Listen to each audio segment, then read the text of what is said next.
صوبائی جمعیت حدیث مغرب یوپی ہیں، میں انہیں دعوت اختیار دیتا ہوں کہ وہ آئیں اور ہم سامعین کو اپنے پرمسر خطاب سے مستفید کریں۔ منتظر جشن بھی ہے، منتظر جشن بھی ہے، قلب بھی ہے، جان بھی ہے، آپ کے آنے کی حسرت بھی ہے، ارمان بھی ہے۔ ہم نے مسد خلوص پکارا ہے آپ کو، ہم نے مسد خلوص پکارا ہے آپ کو، اب دیکھنا ہے کتنی کشش ہے خلوص میں۔ مائک پر فضیلۃ الشیخ مولانا محمد جدید سراجی اٹھاوی۔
وعلیکم السلام ورحمۃ اللہ وبرکاتہ۔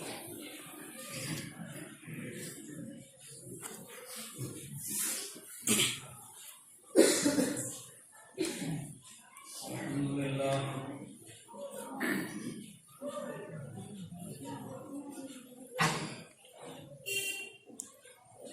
لله نحمده ونستعينه ونستغفره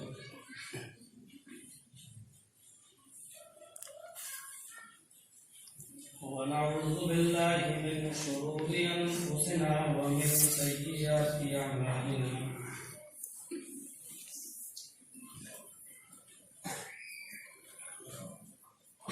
من يهد الله فلا مضل له ومن يضلل فلا هادي له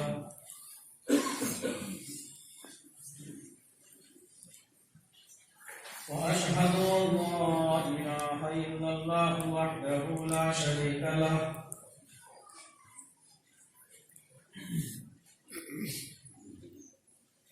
وأشهد أن محمدا عبده ورسوله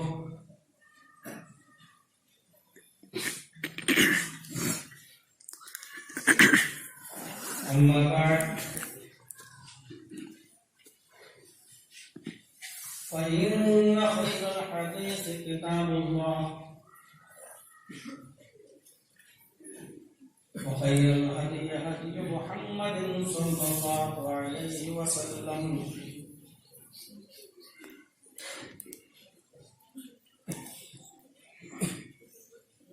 وشر الأمور محدثاتها وكل محدثة بدعة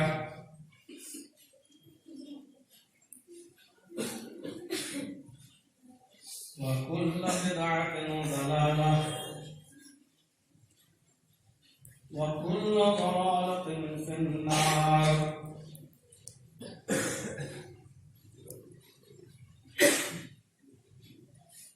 أعوذ بالله من الشيطان الرجيم بسم الله الرحمن الرحيم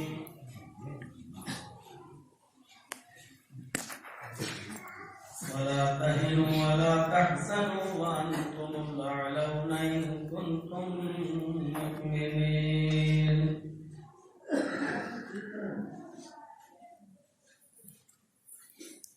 رب اشرح لي صدري ويسر لي أمري واحلل عقدة من لساني يفقهوا قولي.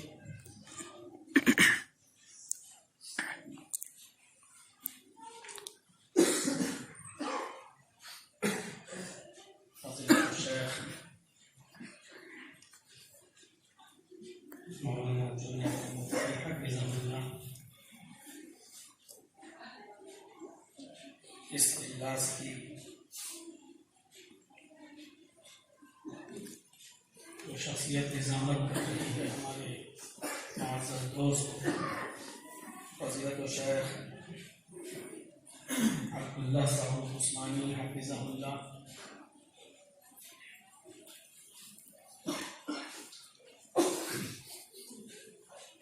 اسعد مکی حفظہ اللہ، رفقا، اور اس مسجد میں سردیوں کی رات میں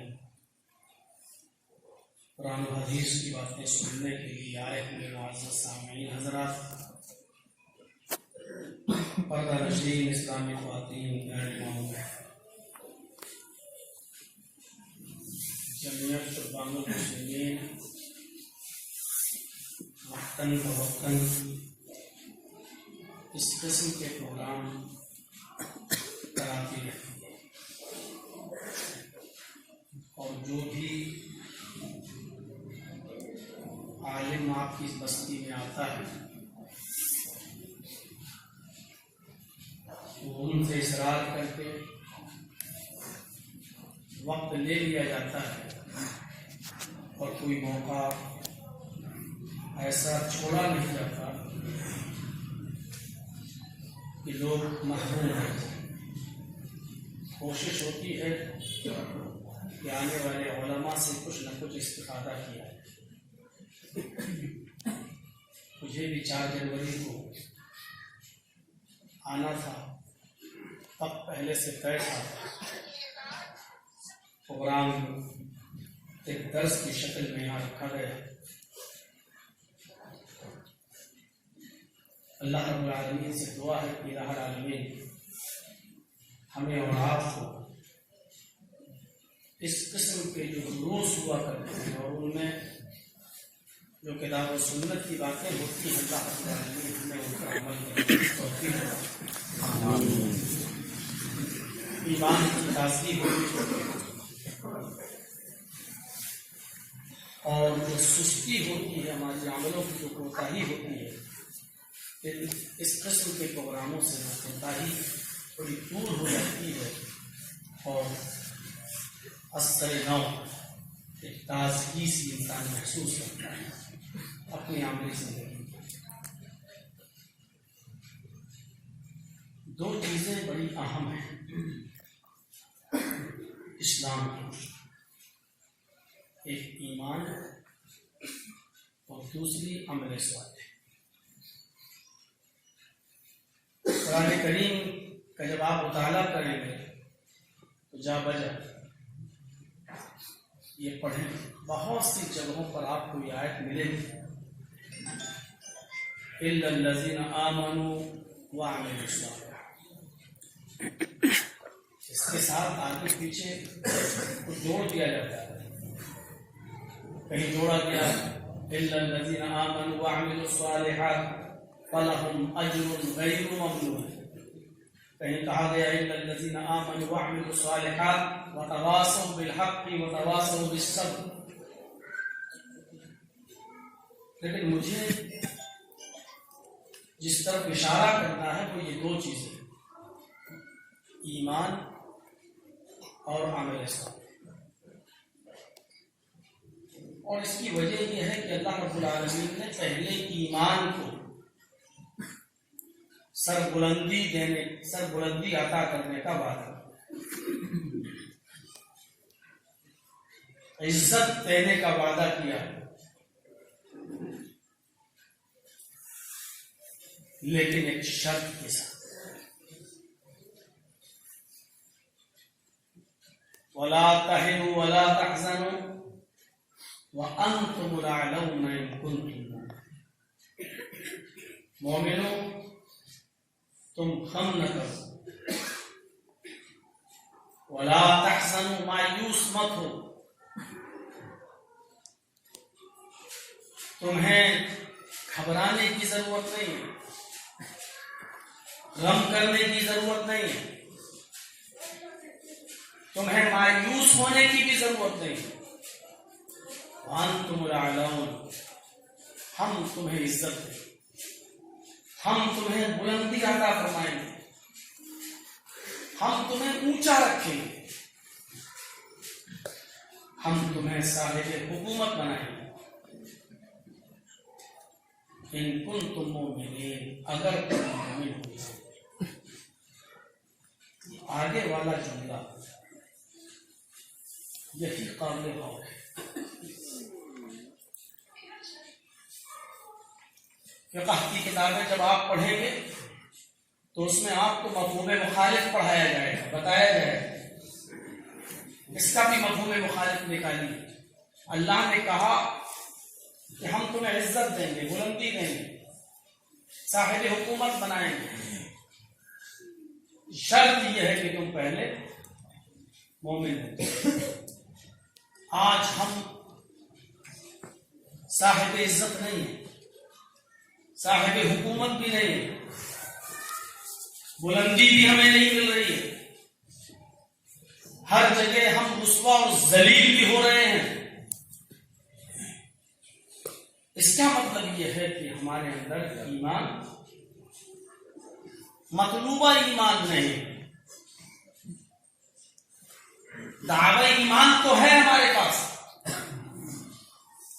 لیکن جو ایمان مطلوب ہے، جو اللہ چاہتا ہے، وہ ہمارے پاس ہے۔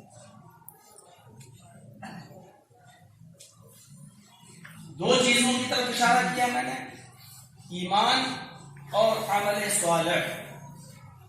صرف ایمان کافی نہیں ہے، عمل صالح ضروری ہے، صرف عمل صالح ضروری نہیں ہے، ایمان کا ساتھ ہونا بھی ضروری ہے۔ میں نے شاید کبھی مثال دی ہو آپ اس علاقے میں یا نہیں، مجھے نہیں معلوم۔ ایمان اور عمل صالح کا تعلق بالکل ایسا ہے جیسے موبائل اور سم۔ آپ کے پاس اگر موبائل ہے لیکن سم نہیں ہے تو 1,00,000 کا ایپل کا موبائل بھی آپ کا، آئی فون بھی ملا۔ آپ کے پاس صرف سم ہے اور اس میں بیلنس 50,000 ہو، 1,00,000 ہو، لیکن وہ سم پڑی ہے جگہ، بیلنس چاہے جتنا ہو سکے، لیکن وہ سم بھی بیکار ہے جب تک کہ موبائل۔ جب موبائل بغیر سم کے بیکار ہے اور سم بغیر موبائل کے بیکار ہے، اسی طریقے سے ایمان کا اور عمل صالح کا تعلق۔ کتنے غیر مسلم آپ چلے جائیے بامبے، چلے جائیے آپ دلی، ایمس وغیرہ میں، ٹاٹا میموریل میں، بامبے میں، کتنے غیر مسلم لوگ ایسے ہیں جو غریبوں کی مدد کرنے کے لیے چیک لے لے کے دوڑ رہے ہیں۔ آپ کو اتنے روپے کی ضرورت ہے کینسر کے علاج میں، یہ بھی آپ کے آپریشن میں اتنا خرچہ ہو رہا، آپ غریب آدمی ہیں، یہ لیجیے، فری علاج کروا رہے ہیں ان کا، لیکن ان کا یہ عمل اور یہ اچھا کام بیکار ہے، اس لیے کہ ان کے پاس ایمان ہے۔ ہمارے پاس ایمان تو ہے، ایمان کا دعویٰ تو ہے، لیکن مجبوری یہ ہے کہ ہمارے پاس عمل نہیں، اور صرف ایمان کا دعویٰ کر لینے سے ہم مومن نہیں ہو جائیں گے۔ ایمان ایک معاہدہ ہے، غور سے سنیے گا اس مثال کو۔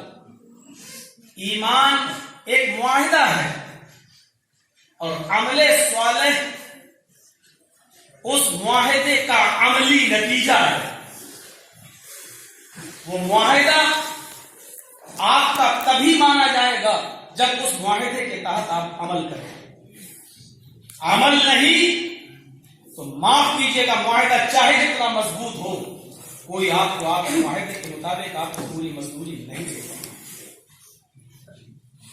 فرض کر لیجئے جرجیت صاحب ایک مستری ہیں، مکان کی تعمیر کرتے ہیں، اور آپ نے ہم سے کہا کہ صاحب ایک دیوار میں کھڑی کرنا ہے، کتنا پیسہ لیں گے؟ جرجیت صاحب نے کہا 1000 روپے پر ڈے۔ کتنے دن میں آپ یہ دیوار کھڑی کر دیں گے؟ 5 دن میں آپ کی دیوار مکمل ہو جائے گی۔ میں صبح 9 بجے آؤں گا اور 5 بجے چلا جاؤں گا، 5 دن لگیں گے۔ آپ نے کہا ٹھیک ہے، 5 دن میں آپ ہماری دیوار کھڑی کر دیجئے اور 5 دن کے بعد آپ ہم سے 5000 روپیہ لے لیجیے۔ یہ معاہدہ طے ہو گیا، آپ نے معاہدہ کیا ہم 5000 روپے دیں گے، اس معاہدے کے مطابق ہم نے وعدہ کیا ٹھیک ہے ہم 5 دن آپ کے یہاں کام کریں گے، صبح 9 بجے آئیں گے، 5 بجے جائیں گے اور 5 دن میں آپ کی دیوار کھڑی کر دیں گے۔ جرجیت صاحب 5 دن آپ کے پاس آتے ہی نہیں ہیں اور 5 دن کے بعد 6 دن پہنچتے ہیں اور آپ سے کہتے ہیں کہ مجھے میری مصوری کیجیے، آپ دے دیں۔ وہ کہے گا صاحب آپ نے دھوکہ کیا ہے، جب آپ کو آنا ہی نہیں تھا تو پہلے بتا دیتے، کسی اور کو رکھ لیتے۔ نہیں صاحب وہ سب چھوڑیے، آپ نے وعدہ کیا تھا کہ میں 5000 روپے دوں گا، آپ دیجیے۔ وہ شخص یا آپ کیا کہیں گے؟ جرجیت صاحب پاگل ہے کیا؟ کسی پاگل خانے میں آپ کا علاج کرایا جائے؟ 5000 روپے دینے کا وعدہ میں نے اس وقت کیا تھا جب آپ 5 دن یہاں کام کریں گے اور میری دیوار بنائیں گے۔ آپ نے دیواری کھڑی نہیں کی، 5 دن کام ہی نہیں کیا، پھر ہم آپ کو مزدوری کیسے دیں؟ جرجیت صاحب سے کر رہے نہیں صاحب کام کیا ہو یا نہ کیا ہو، لیکن میں نے اقرار تو کیا تھا کہ کام کریں گے، میں اس کا انکار تو نہیں کر رہا ہوں نا، میں کہہ تو رہا ہوں کہ میں نے اقرار کیا تھا کہ کام کروں گا، نہیں کیا تو کیا ہوا، میں انکار نہیں کر رہا ہوں، لہٰذا اس اقرار کے بدلے میں ہمیں مزدوری دے دیجیے۔ سارے لوگ مل کر ہمیں پاگل کہیں گے، آپ کا فیور کریں گے، ہمارا نہیں۔ اگر ہم مقدمہ دائر کرتے ہیں کورٹ میں تو ہم ہی ہاریں گے، کیونکہ ہمارا اصول، ہماری دلیل کمزور ہے۔ آپ نے ایک معاہدہ کیا اللہ تعالیٰ سے، اللہ نے کہا کہ یہ ایمان تمہیں اپنے اندر پیدا کرنا ہے، آپ نے کہا کہ ٹھیک ہے ہم اس کے بدلے نماز پڑھیں گے، روزہ رکھیں گے، حج کریں گے، زکات دیں گے، یہ معاہدہ طے ہو چکا۔ اللہ نے کہا یہ کام کرو گے تو بدلے میں ہم تمہیں جنت دیں گے۔ قیامت کے دن آپ کھڑے ہو جائیے اور کہیے گا کہ اللہ تو مجھے جنت میں داخل کر، کیونکہ تم نے وعدہ کیا تھا جنت میں داخل کرنے کا۔ تو اللہ رب العالمین کہے گا میرے بندے یہ اقرار تھا، میری شرط تھی کہ تم یہ کرو گے تو میں یہ کروں گا، تم نے ہماری شرط پوری نہیں کی، اس معاہدے پر تم نے عمل ہی نہیں کیا، تو جنت کیسے؟ ہم چاہتے ہیں کہ ہم نماز پڑھیں نہیں اور جنت مل جائے، ہم چاہتے ہیں کہ ہم روزے رکھیں نہیں اور جنت مل جائے، ہم چاہتے ہیں کہ ایمان کے ساتھ جو عمل صالح کی شرط لگی ہوئی ہے وہ عمل صالح ہم کریں ہی نہیں، اللہ سے اپنا وعدہ پورا کر لے، ہم نے اس کے بدلے میں جو اقرار کیا ہے وہ پورا نہیں کرنا ہے، صرف اقرار کے بدلے میں ہم جنت حاصل کر لیں۔ میرے بھائیوں ایسا نہیں ہو سکتا ہے، ایمان ایک معاہدہ ہے، عمل صالح اس کا عملی نتیجہ ہے۔ جب تک ہم یہ عمل نہیں کریں گے اللہ رب العالمین بھی اپنا وعدہ پورا کیوں کرے گا؟ ہمیں یہ پہچاننے کی ضرورت ہے، یہ سمجھنے کی ضرورت ہے ہم اپنے معاہدے پر کتنا کاربند ہیں، کتنا پابند ہیں، جو معاہدہ ہم کر رہے ہیں عملی نتیجہ اس کا کتنا پکا ہے۔ یہ چیز ذرا توجہ سے سننے کے لائق ہے اور غور کرنے کی بھی چیز ہے۔ قرآن بار بار کہتا ہے وَلَا تَهِنُوا وَلَا تَحْزَنُوا وَأَنْتُمُ الْأَعْلَوْنَ، اللہ نے یہ وعدہ کیا ہے مومنوں ہم تمہیں بلندی دیں گے، ہم تمہیں عزت دیں گے، ہم تمہیں عزت بخشیں گے، لیکن شرط یہ ہے کہ تم اپنے اندر ایمان پیدا کر لو۔ ان کنتم مومنین، پہلے تم مومن بن کر دکھاؤ۔ اس کا مطلب یہ ہے کہ مطلوبہ ایمان ہمارے اندر نہیں ہے۔ مطلوبہ ایمان کیا ہے؟ یہ چیز اگر آج آپ نے غور کر لی اور سمجھ گئے تو انشاءاللہ بہت آسانی پیدا ہو جائے گی. مطلوبہ ایمان کیا ہے؟ پہلی چیز یہ ہے کہ ایمان جب کسی کے اندر آ جاتا ہے، ایمان جب کسی کے اندر آ جاتا ہے تو ایمان کی پہلی نشانی یہ ہے کہ ڈر اور خوف مومن کے اندر سے نکل جاتا ہے. میں اس کو یوں کہہ سکتا ہوں کہ جس کے اندر جتنا زیادہ ایمان ہوگا اس کے اندر دنیا اور دنیا داروں کا ڈر اتنا ہی کم ہوگا اور اللہ کا خوف اتنا ہی زیادہ ہوگا. اس کو ایک اور مثال سے سمجھنے کی کوشش کیجیے. ایمان ہماری بنیاد ہے. ہمارا رشتہ اپنی بنیاد سے جتنا مضبوط ہوگا ہم اتنی ہی ترقی کریں گے. یوشک الامم ان تداع علیکم کما تداع الکلب علی قصتها.